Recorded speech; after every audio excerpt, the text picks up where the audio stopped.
Bendito seja o Deus Pai de nosso Senhor Jesus Cristo. Conforme a sua grande misericórdia, Ele nos regenerou para uma esperança viva por meio da ressurreição de Jesus Cristo dentre os mortos, para uma herança que jamais poderá perecer, macular-se ou perder o seu valor, herança guardada nos céus para vocês que, mediante a fé, são protegidos pelo poder de Deus, até chegar à salvação, prestes a ser revelada no último tempo. Nisso vocês exultam, ainda que agora, por um pouco de tempo, devam ser entristecidos por todo tipo de provação. Assim acontece, para que fique comprovado que a fé que vocês têm, muito mais valiosa que o ouro que perece, mesmo que refinado pelo fogo, é genuína e resultará em louvor, glória e honra quando Jesus Cristo for revelado. Senhor Deus, pedimos o Teu auxílio nesse instante. Nos usa, fala aos nossos corações, abre os nossos corações e as nossas mentes para a Tua palavra. Em nome do Senhor Jesus, amém. O texto que acabo de ler se encontra em 1 Pedro, eu peço que todos abram, 1 Pedro, capítulo 1, versículos 3 a 7. O título do sermão de hoje, o título da mensagem de hoje é O Poder da Esperança. O Poder da Esperança. Antes de caminharmos para o texto, eu gostaria de rapidamente fornecer alguns dados sobre o texto, sobre o contexto da carta. Dados esses, alguns desses dados serão importantes para os próximos passos que iremos dar. Essa carta, diferente das escritas por Paulo, por exemplo, ela não possui apenas um destinatário. Ou seja, ela não é uma carta a Tito, a Timóteo, aos Colossenses, aos Filipenses, uma carta com um único destinatário. Ela tem múltiplos destinatários, como nós já vemos no versículo 1, que nós não lemos, mas vocês podem observar aí rapidamente. Aos eleitos de Deus, peregrinos dispersos no ponto, na Galácia, na Capadócia, na província da Ásia e na Bitínia. Ou seja, ela tem múltiplos destinatários e, por conta disso, ela está inclusa em um pacote que se chama cartas católicas, que são cartas que foram pensadas, escritas, para serem cartas de circulação, não para um destinatário. Muito embora, mesmo as cartas escritas por Paulo circulavam pelas igrejas, cópias, enfim. Mas essa é uma carta pensada para isso. A estrutura da carta ela é bastante definida. Versículos 1 e 2 temos a saudação inicial, ali nós encontramos o remetente, os destinatários. Versículos 3 a 12 temos a ação de graças, que normalmente está presente nas cartas, mas em algumas cartas pode ser omitida. Paulo fez isso em algumas cartas, mas nessa nós temos bem definida a ação de graças, versículos 3 a 12. Após isso, temos o corpo da carta, propriamente dito, que caminha até o capítulo 5, versículo 11, e é no corpo da carta onde Pedro vai tratar as questões que ele realmente quer tratar, deseja tratar, ao escrever essa carta. E lá no capítulo 5, versículos 12 a 14, temos as saudações finais. É uma carta com a estrutura definida, uma estrutura bastante utilizada, uma estrutura dentro de um padrão bastante utilizada no Novo Testamento para a igreja do primeiro século.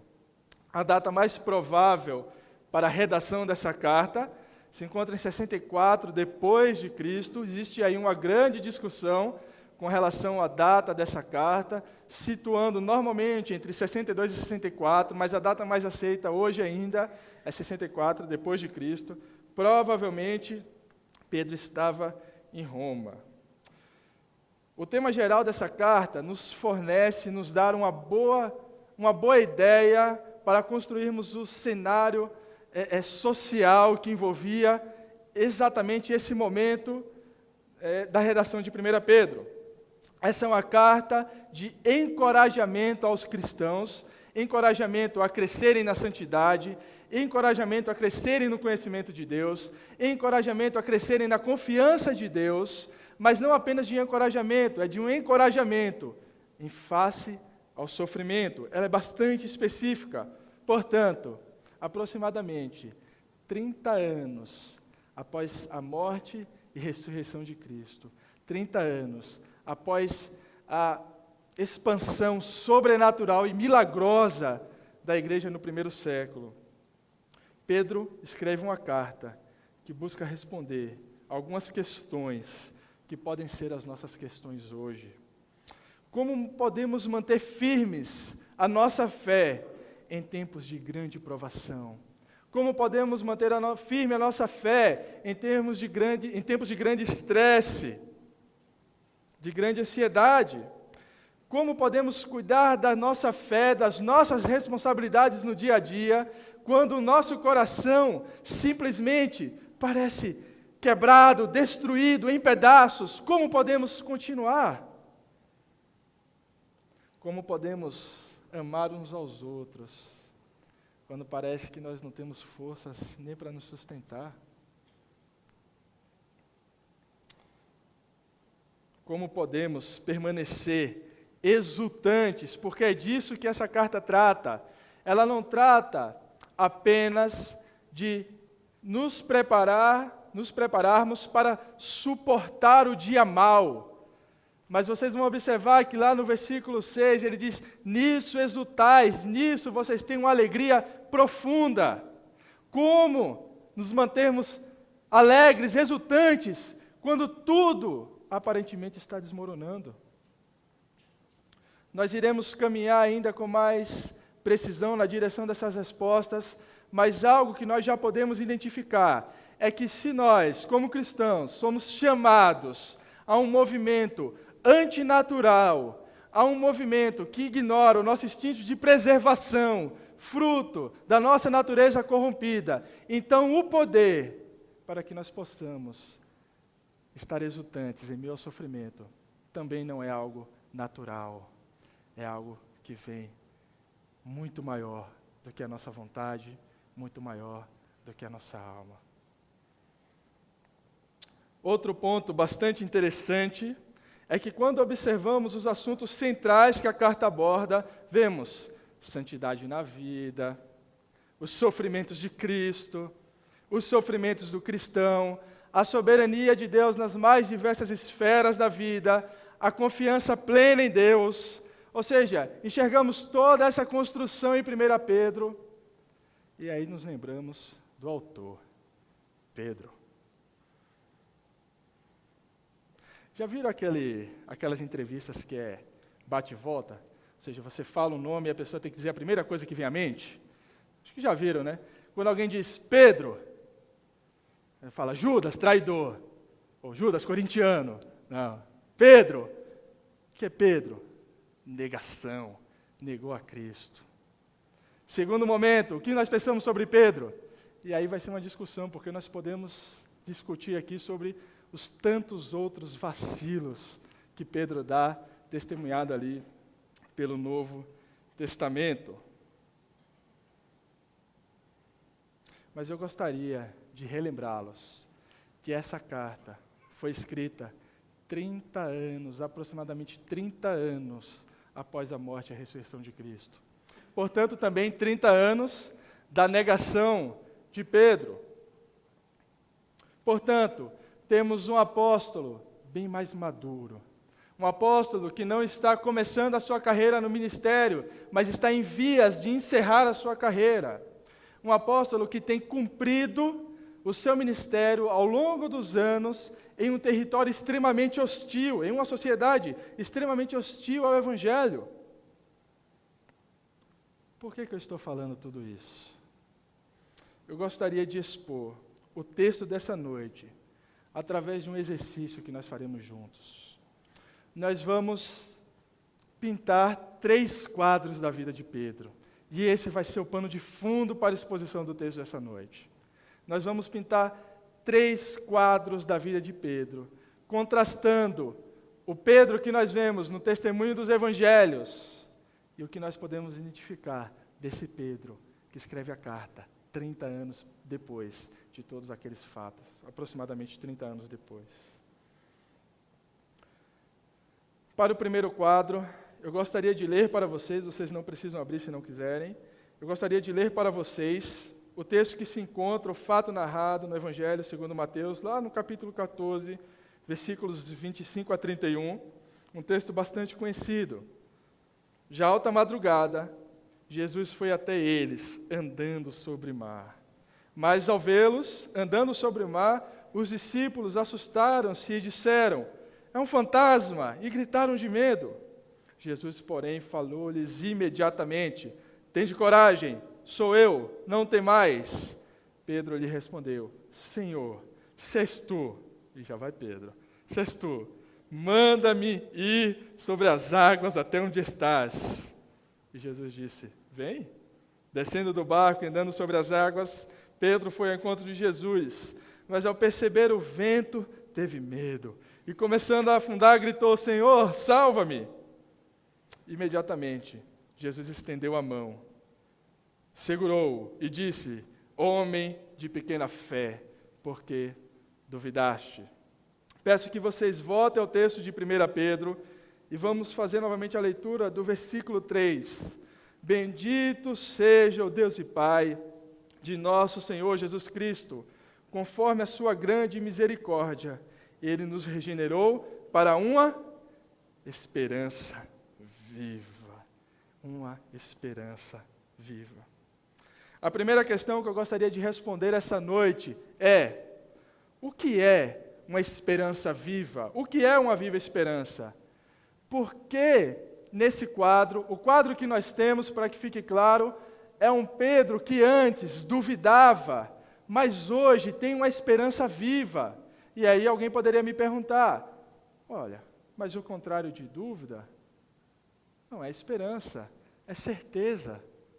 Portanto, as primeiras coisas que eu gostaria de responder essa noite são: o que é uma esperança viva? E por que nesse quadro faz todo sentido usar uma esperança viva em antagonismo à dúvida? Primeiro ponto. Quando falamos sobre esperança, no nosso sentido usual, na linguagem que nós falamos hoje, nós falamos de um desejo para o futuro, algo que nós gostaríamos que acontecesse. Seria a mesma coisa que eu perguntar para um palmeirense. Vou aproveitar que o Jonas não está aqui, né? Vamos falar do Palmeiras, né, Rodrigo? Um palmeirense: você acha que o Palmeiras vai ganhar o Mundial? Qual seria a resposta? Olha, eu não sei, mas eu espero que sim, certo? Eu espero que isso aconteça mais cedo ou mais tarde, no futuro próximo, de preferência, né, Rodrigo? Então, seria a mesma coisa que eu perguntar para será que o Palmeiras vai ganhar? Olha, eu não sei, mas eu espero que sim. Ou seja, um desejo para o futuro. Não é esse o sentido objetivado por Pedro, e não é esse o sentido usual da palavra esperança em todo o Novo Testamento. Para usarmos um exemplo, olhem para o versículo 13 do capítulo 1 de 1 Pedro. Portanto, estejam com a mente preparada, prontos para a ação, sejam sóbrios e coloquem toda a esperança na graça que lhes será dada quando Jesus for revelado. Não é a graça que talvez ou provavelmente lhe será dada, mas é a graça que lhes será dada. Portanto, o sentido da palavra esperança em todo o Novo Testamento é a plena certeza de que Cristo está voltando para buscar os seus, de que Cristo está voltando para buscar a sua igreja. É a plena certeza de que o Senhor está voltando. Portanto, nesse sentido, faz todo sentido usar viva esperança ou esperança em antagonismo à dúvida. A esperança cristã não é um desejo para o futuro, mas uma certeza para o presente. Esclarecemos o sentido de esperança no Novo Testamento, mas a pergunta permanece: por que viva a esperança? Por que ele utiliza viva a esperança? Vamos pensar o inverso. Qual seria o inverso de uma viva esperança? Seria uma esperança morta? Existiria algo como uma esperança morta, então? É muito interessante pensarmos nesse sentido inverso, quando lembramos lá do texto de Tiago, que diz que a fé sem obras, ela é uma fé morta. A fé sem obras é morta. Essa seria uma fé que não produz. Portanto, por analogia, uma esperança morta seria uma esperança que não produz. Uma esperança que não produz qualquer tipo de alteração ao meio, que não causa mudanças. Podemos concluir, então, que uma esperança viva é justamente o oposto. Uma esperança viva é aquela que traz mudanças. Diante de uma esperança viva, as coisas não permanecem no mesmo lugar, o meio não permanece inalterado. A esperança viva muda tudo, faz tudo de novo, renova todas as coisas, nada fica no lugar. Em Hebreus 4:12 a palavra diz: pois a palavra de Deus é viva e eficaz, e mais afiada que qualquer espada de 2 gumes. Ela penetra ao ponto de dividir alma e espírito, juntas e medulas, e julga os pensamentos e intenções do coração. As coisas não permanecem a mesma coisa diante da esperança viva. As coisas não permanecem no lugar, tudo muda.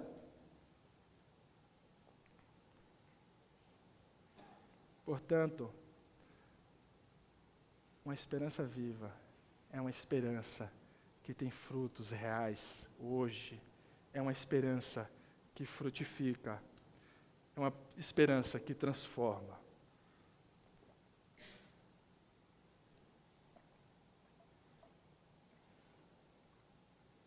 Portanto, no primeiro quadro, temos um Pedro que antes duvidava e hoje possui uma esperança viva. Para o segundo quadro, recordaremos o momento que se encontra em Marcos, capítulo 8, versículos 29 a 33. Marcos 8, 29 a 33. Então ele lhes perguntou: mas vós, quem dizeis que eu sou? E Pedro respondeu-lhe: tu és o Cristo. E Jesus ordenou que a ninguém falasse a respeito dele, e começou a ensinar-lhes que era necessário que o Filho do Homem sofresse muitas coisas, fosse rejeitado pelos líderes religiosos, principais sacerdotes e escribas, fosse morto e depois de 3 dias ressuscitasse. E ele dizia isso abertamente. Mas Pedro, já vai Pedro novamente, mas Pedro, chamando-o em particular, começou a repreender Jesus. Ele, porém, virando-se e olhando para os seus discípulos, repreendeu Pedro, dizendo: para trás de mim, Satanás, porque não pensas nas coisas de Deus, mas sim nas que são dos homens. O relato de Marcos nos ajuda a construir esse segundo cenário, esse segundo quadro. Um outro texto, um outro relato que também poderia nos ajudar a construir está lá em João 18, quando os soldados vêm para prender Jesus Cristo, e Pedro faz o quê? Ele tira a espada e ele mira exatamente na orelha do soldado. Não, ele tentou matar o soldado que estava prendendo Jesus. E, acidentalmente, acertou a orelha. E Jesus cura a orelha do soldado e diz a Pedro: acaso não beberei do cálice que o Pai me deu? Acaso não farei eu aquilo que o Pai tem me ordenado fazer? Nessas passagens, vemos um Pedro que ataca o sofrimento de Cristo. É muito interessante a similaridade da proposta de Pedro com a proposta de Satanás na tentação no deserto. É muito interessante essa similaridade. Ele está ali sugerindo autopreservação. Eu imagino Jesus falando, e Pedro pega Jesus pelo braço e diz: Senhor, acho que o Senhor não está entendendo as coisas direito. É Pedro repreendendo Jesus. Eu acho que o Senhor não está entendendo. Eu disse que o Senhor é o Cristo. Se o Senhor é o Cristo, o Senhor não pode morrer. É como Satanás dizendo para Jesus: tu podes transformar essa pedra em pão, podes pedir aos anjos que te socorram, você não precisa morrer, por que você precisa sofrer? E a resposta de Jesus para Pedro é: para trás de mim, Satanás, porque não pensas nas coisas de Deus. Voltando ao texto dessa noite, gostaria que vocês voltassem os olhos novamente. Os versículos, novamente o versículo 3, leremos até o versículo 5. Bendito seja o Deus e Pai de nosso Senhor Jesus Cristo, conforme a sua grande misericórdia, nos regenerou para uma esperança viva, por meio da ressurreição de Jesus Cristo dentre os mortos, para uma herança que jamais poderá perecer, macular-se ou perder o seu valor, herança guardada nos céus para vocês, que mediante a fé são protegidos pelo poder de Deus até chegar à salvação, prestes a ser revelada no último tempo. Se nos evangelhos temos um testemunho de um Pedro que atacava os sofrimentos de Cristo, agora temos um Pedro que exalta o sofrimento de Cristo, está plenamente consciente dos frutos gerados por esse sofrimento. Nós já sabemos o que significa uma viva esperança. A grande questão agora é como essa esperança surge em nossos corações. De onde vem essa esperança? A diferença de esclarecimento que Pedro demonstra no testemunho dos evangelhos para o que é relatado na carta é de saltar os olhos. E no versículo 3, ele nos mostra uma sequência lógica para o surgimento dessa viva esperança. Primeiro ponto, o marco inicial, o que inaugura a presença dessa viva esperança nas nossas vidas é o novo nascimento. A palavra diz que vocês foram regenerados, foram novamente gerados. Esse é um ponto recorrente no Novo Testamento. Jesus diz a Nicodemos: necessário é que vocês nasçam de novo. Pedro, na própria carta, diz: porque vocês foram regenerados, não de uma semente perecível, mas de uma imperecível. Vocês foram gerados de novo, nascidos de novo. É no novo nascimento que surge a viva esperança. O segundo ponto que Pedro nos mostra nessa sequência lógica é que, a viva esperança, ela surge nesse novo nascimento, mas nós não temos mérito algum nesse novo nascimento. O novo nascimento, segundo o texto, vem primeiramente da misericórdia de Deus, que o faz através da morte e ressurreição de Cristo. Esse é o perfeito contraste entre o Pedro, que ataca o sofrimento de Cristo, mas agora sabe que se não tivesse sido exatamente como foi, ele não teria nascido de novo, ele não teria sido regenerado, ele não teria uma nova esperança, ele não teria uma esperança viva. Era o Pedro que antes entendia apenas das coisas sobre a morte. Era um Pedro que não concebia a ressurreição e seus frutos. Nesse sentido, a preocupação de Pedro era legítima. Naquele momento, para Pedro, a morte significava o fim. E, de fato, aquilo que está morto não pode gerar algo vivo. É uma questão de natureza. Apenas um algo vivo pode gerar um outro algo com vida. Nesse sentido, um Cristo morto não pode gerar vida. Esse era o pensamento de Pedro. A morte é o fim, um Cristo morto não pode gerar vida. Mas o que escapou a Pedro, e que muitas vezes nos escapa, é que a morte é apenas uma parte da história. Se um Cristo morto não pode produzir vida, um Cristo ressurreto para a eternidade gera uma esperança eternamente viva, gera vida eternamente.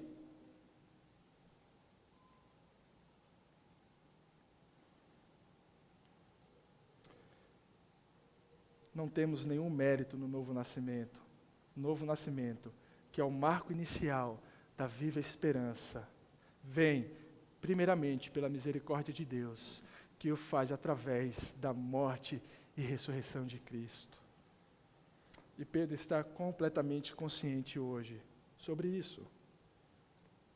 após nos mostrar a origem da esperança cristã, a sequência do texto nos mostra o objeto dessa esperança. O versículo 4 fala de uma herança que não perece, não se contamina, não se altera. Existe um contraste muito interessante nessa promessa em 1 Pedro, que é o contraste com a promessa feita a Israel. A promessa feita a Israel era a terra de Canaã. Uma terra que podia e foi corrompida, alterada, maculada. Era uma herança que foi mudada. A terra que nos é dada como herança é celestial. Nascemos de novo, não para uma herança como de Canaã, cuja beleza e a glória declinaram, mas nascemos de novo para uma herança celestial, cuja beleza e a glória são eternas.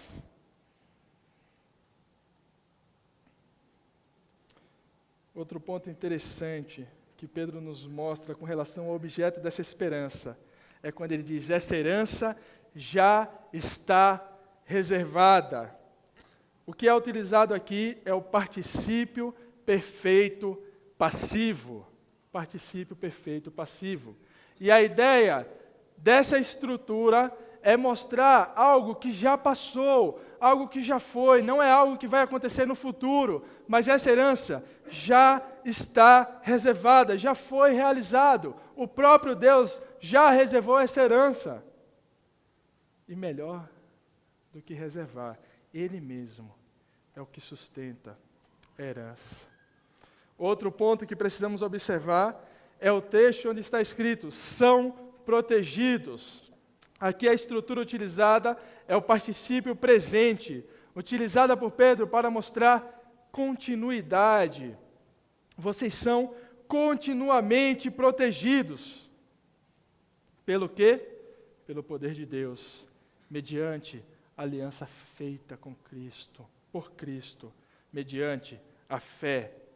A síntese desse ponto é que somos regenerados para uma viva esperança, e essa esperança possui um objeto, possui uma herança, e a beleza de tudo isso é que o mesmo que sustenta a herança, sustenta os herdeiros. Percebem? Percebem a misericórdia e a graça de Deus reveladas nisso? A certeza de que nós vamos receber essa herança não passa pelos nossos méritos, não passa por aquilo que possamos fazer de bom, mas a única certeza infalível que nós iremos receber essa herança é que é o próprio Deus quem reserva e sustenta a herança, e é o próprio Deus quem sustenta os herdeiros, até o dia onde os herdeiros receberão a herança destinada a eles. Herança que não pode ser maculada, transformada, e não pode perder a sua beleza e a sua glória. Por isso, a esperança cristã não é uma dúvida, não é algo que queremos para o futuro, mas é algo que sabemos que vai acontecer, temos a certeza que irá acontecer.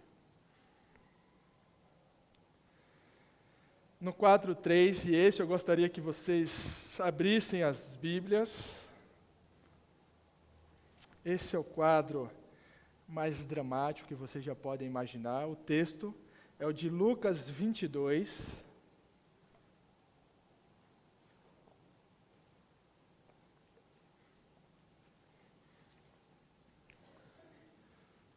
Nós leremos primeiramente os versículos 31 a 34 e depois faremos o salto para os 54 a 62.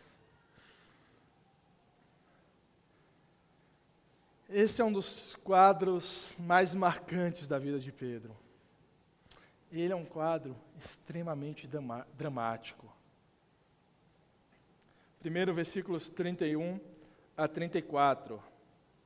Simão, Simão, Satanás vos pediu para peneirá-los como trigo, mas eu roguei por ti, para que tua fé não esmoreça, e quando te converteres, fortalece teus irmãos. Pedro lhe disse, e lá vai Pedro: Senhor, estou pronto para ir contigo, tanto para a prisão como para a morte. Disse-lhe Jesus: Pedro, eu te digo que o galo não cantará hoje, antes que tenha negado 3 vezes que me conheces. E aí eu peço que vocês olhem lá para o versículo 54, ainda de Lucas 22. Então, prendendo, levaram-no para a casa do sumo sacerdote. E Pedro os seguia de longe, e acenderam uma fogueira no meio do pátio, e sentaram-se juntos. Pedro, chegando, sentou-se entre eles. Então a criada o viu sentado perto do fogo, fixou os olhos nele e disse: esse também estava com eles. Mas Pedro negou, dizendo: mulher, eu não o conheço. Dali a pouco, outra pessoa ouviu e disse: tu também és um deles. Mas Pedro falou: homem, não sou. E tendo passado quase 1 hora, outro afirmou: é claro que esse também estava com ele, pois é galileu.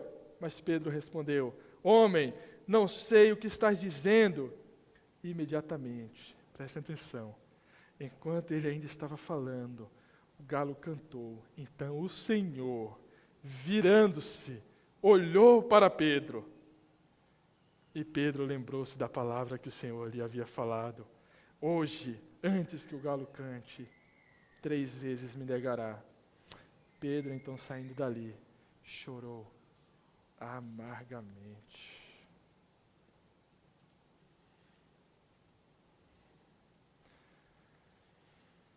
A leitura cuidadosa e atenta desse relato nos causa grande incômodo, nos causa grande constrangimento. Construam a cena. Nós temos Jesus sofrendo terrivelmente e nós temos Pedro negando a Cristo, não apenas 1, mas 3 vezes. Mas a agonia que sentimos talvez não esteja tão ligada ao sofrimento de Cristo. A agonia que nós temos ao ler esse relato é que nós sabemos que nós somos Pedro. Nós somos Pedro.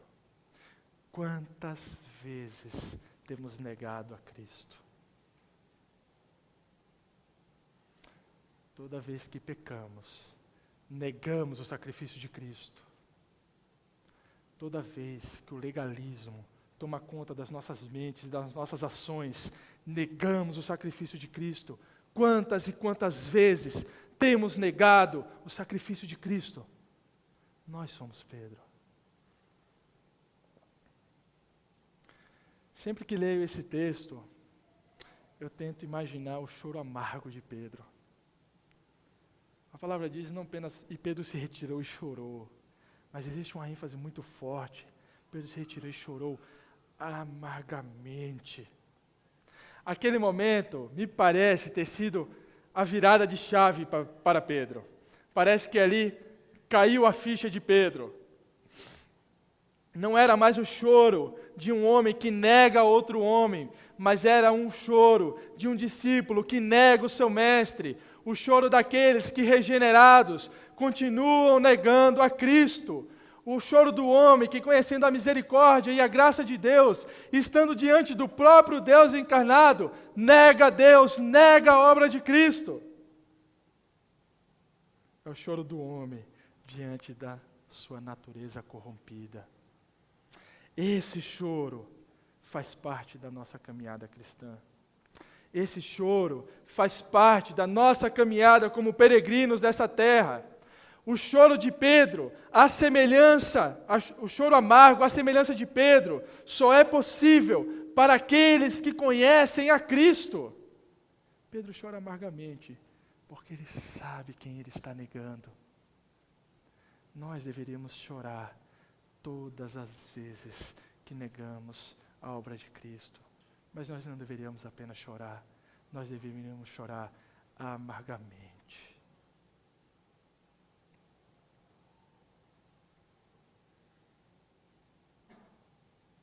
Então voltamos para o capítulo 1 de 1 Pedro. Eu gostaria que vocês olhassem primeiramente para o versículo 1. E Pedro diz: Pedro, apóstolo de Jesus Cristo. E vamos no versículo 3. Ele diz: bendito seja Deus e Pai de nosso Senhor Jesus Cristo. E no versículo 7, Pedro fala da expectativa da revelação de Jesus Cristo, quando Jesus Cristo for revelado. Ou seja, apenas nessa pequena parte do texto onde estamos refletindo, temos 3 afirmações de Pedro apontando para Cristo. Esse é o terceiro quadro. Um Pedro que nega a Cristo para um Pedro que hoje afirma o nosso Deus, Pai de nosso Senhor Jesus Cristo. Pedro, apóstolo de Jesus Cristo. O choro amargo de Pedro não destrói Pedro. O choro amargo de Pedro não destrói a fé que Pedro tinha. É isso que nós chamamos de perseverança. Nós passamos por turbulências, passamos por problemas. Quantas vezes questionamos até mesmo a nossa salvação, a nossa fé? Mas tenha em mente que abençoados são os que choram pelos seus pecados ao pé da cruz, porque do choro amargo, resulta uma fé forte. É do choro amargo que nasce uma fé muito mais robusta. É do choro amargo que nasce uma fé plenamente consciente da obra de Cristo. É impossível, escutem bem, é impossível olharmos para a obra de Cristo, estarmos em frente à obra de Cristo e olharmos para a nossa natureza corrompida e não chorarmos amargamente. E é impossível que desse choro amargo não resulte verdadeiro louvor, honra e glória a Deus. O Senhor é glorificado todas as vezes que choramos pelos nossos pecados e todas as vezes que levantamos em gratidão por tão grande salvação que Ele tem nos concedido.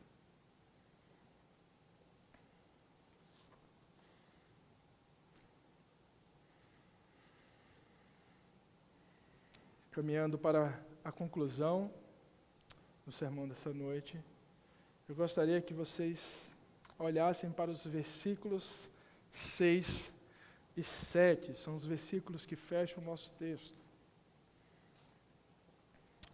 Nisso vocês exultam, ainda que agora, por um pouco de tempo, devam ser entristecidos por todo tipo de provação.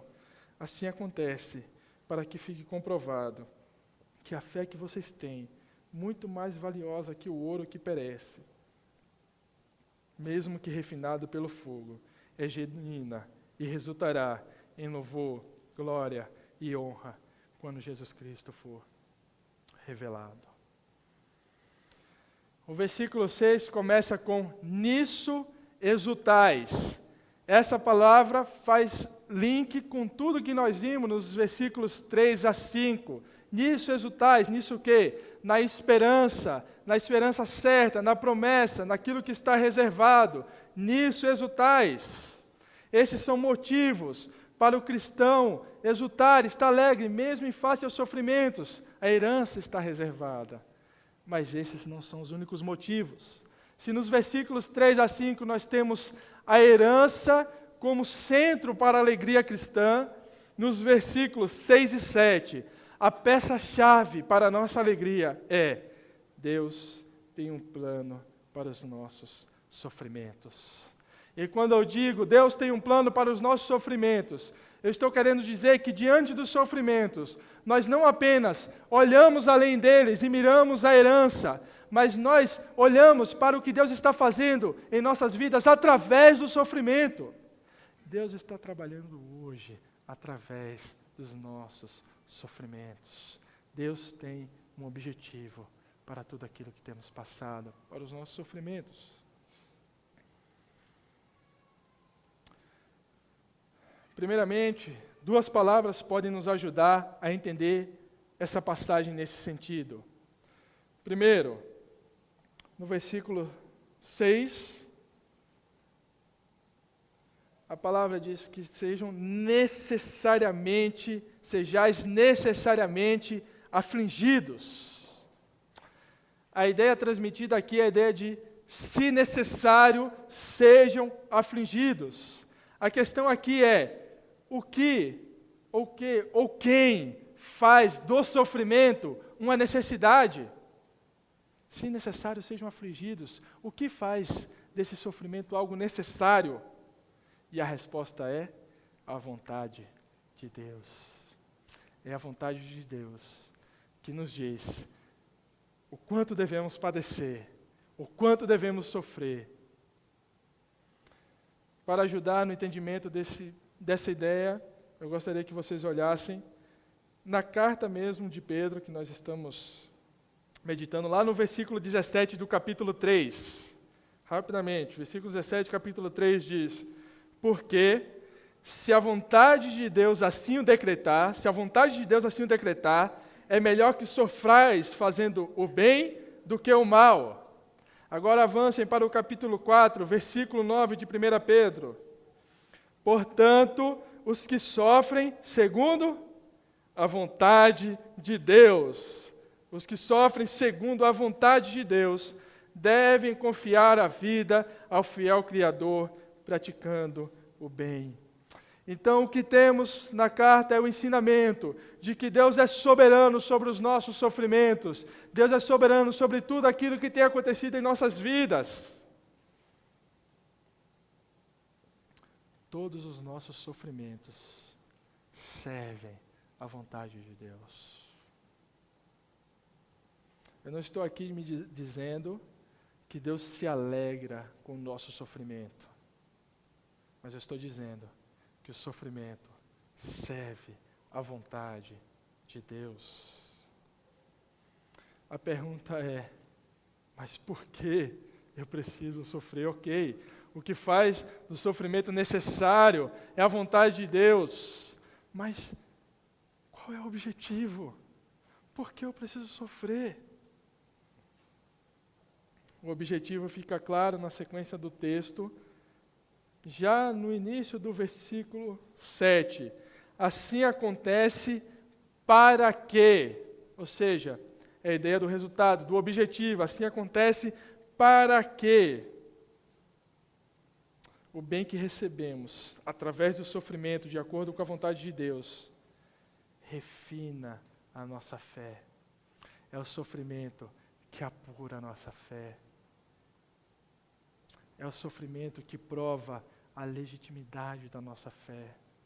É no sofrimento que nos tornamos parecidos com aquele que é o Senhor das nossas vidas. É no sofrimento que nos tornamos parecidos com Cristo.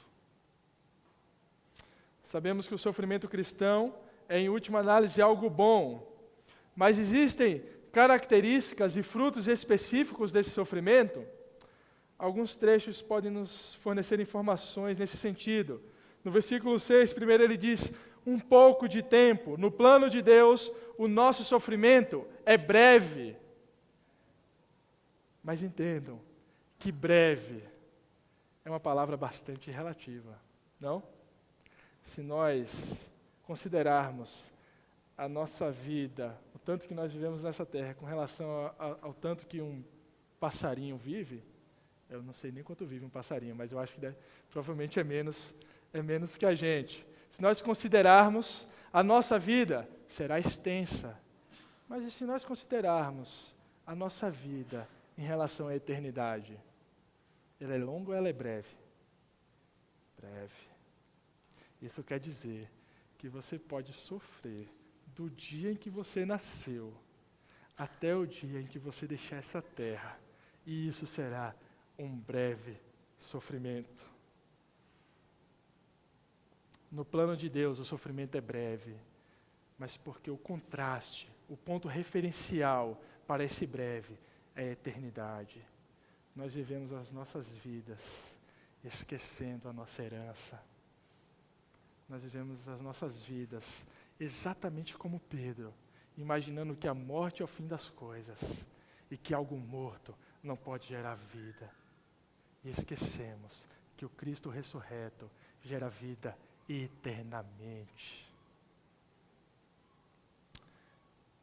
A palavra diz: um pouco de tempo sejais entristecidos. Essa palavra no original, ela traz uma ideia de realmente sofrimentos dolorosos. Portanto, no plano de Deus, os nossos sofrimentos serão dolorosos. E isso não tem a ver com o que você está fazendo de bom ou de mal, mas é o sofrimento de qual todo cristão, se necessário, deve padecer. Sejais provados, entristecidos por todo tipo de provação. No plano de Deus, no sofrimento, através do plano de Deus, o nosso sofrimento é através de várias provações. Várias provações refinam a nossa fé.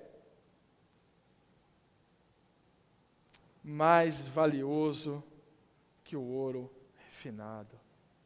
O resultado do sofrimento no plano de Deus é imperecível. O resultado do sofrimento, segundo o plano de Deus, não é como o ouro, que mesmo refinado perece, mas é para a honra, glória e louvor eternos ao Senhor soberano, que tudo tem feito em nossas vidas. O resultado desse refinamento é ação de graças, é louvor que surge do choro amargo, que resulta em glória ao Senhor. Para encerrarmos, eu queria sugerir 3 coisas que devem estar em nossas mentes no momento da provação. Primeiro, lembre-se do que Deus já fez, nos regenerando, nos fazendo nascer de novo, nos dando uma viva esperança através da morte e ressurreição de Cristo, e mais do que isso, já nos reservando a herança. Isso já está feito. Lembre-se do que Deus já fez, de onde fomos tirados. Qual era o nosso destino quando fomos regenerados, quando fomos novamente gerados. Lembre-se do que Ele está fazendo exatamente agora. Lembre-se que o mesmo que reservou a herança é o que nos sustenta dia após dia, continuamente nos sustenta. O sofrimento está presente, mas o sofrimento nunca será a ausência de Deus. Ele está continuamente nos sustentando. Lembre-se do que Ele fará. Transformará todos os nossos sofrimentos em louvor, em honra, em glória, através de uma fé refinada. Que possamos olhar para Pedro, que possamos olhar para esses contrastes da vida de Pedro e enxergarmos o que uma viva esperança faz.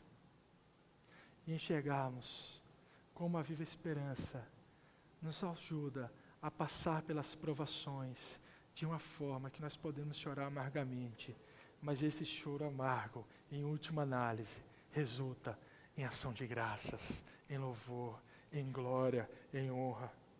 É como se Pedro estivesse falando a todos os seus leitores: olha, eu sei pelo que vocês estão passando, eu já sofri inúmeras vezes, mas tenham bom ânimo, sejam firmes, a nossa certa esperança vive eternamente, e o Senhor está voltando para buscar a sua igreja.